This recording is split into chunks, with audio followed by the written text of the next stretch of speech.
So the Pittsburgh Penguins made a pretty shocking decision today as they have extended forward Ville Koivunen to an 8-year, $32 million extension. And people are shocked by this because Queven is not even a full-time NHLer. He split time between Pittsburgh and Wilkes-Barre last season, had 2 goals and 7 points in 39 games with the Penguins, only 2 goals in 47 career NHL games, and you're handing this guy $32 million over the 8 seasons, so a $4 million cap hit. And a lot of people are confused with this decision. A lot of people think it's stupid. But I actually think this might be a really smart move by Kyle Dubas. So in this video, there's a few talking points I want to go over that are going to contradict the kind of narrative out there that this is a really dumb move.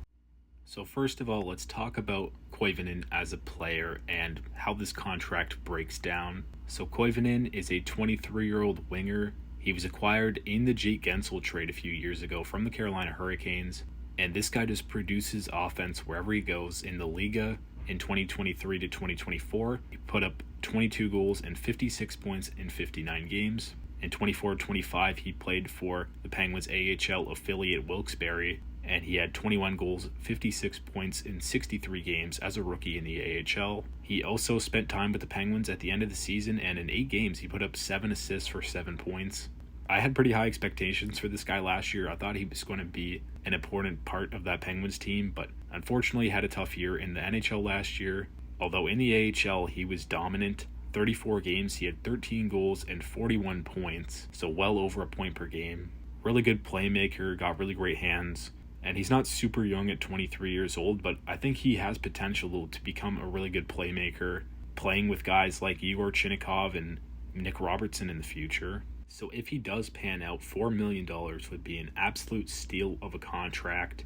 You're buying 4 years of UFA on this deal. He's going to be 31 when this contract expires. So if he does pan out, you're getting him in his prime on a potential steal of a contract. The salary cap's projected to go up $9.5 million this year and next year.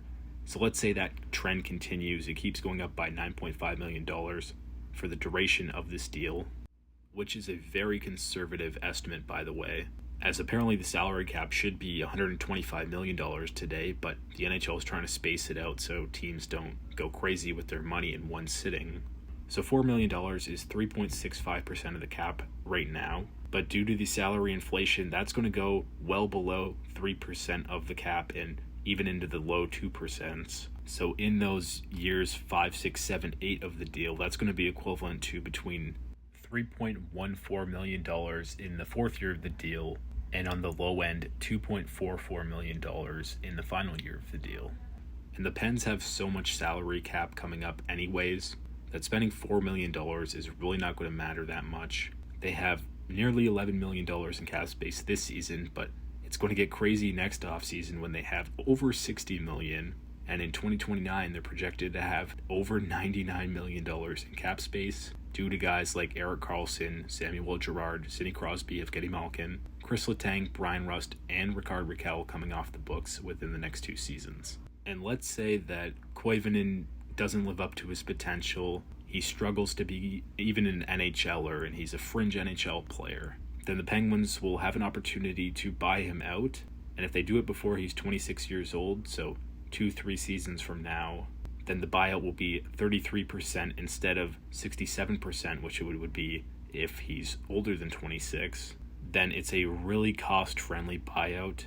It would be 12 years with an average of $729,000 a season. So when it comes to the high-risk, high-reward aspect of this deal, there really isn't a risk, and there's just a high reward in my opinion. And the last thing I wanted to touch on was this tweet from Matt Murley, who, former NHL player, played for the Penguins, and he shows a comparison between his stats and Ville Koivunen's stats, which are pretty similar at the NHL level, and then he says Koivunen got a $32 million contract, and he got a 2-way contract worth $450,000.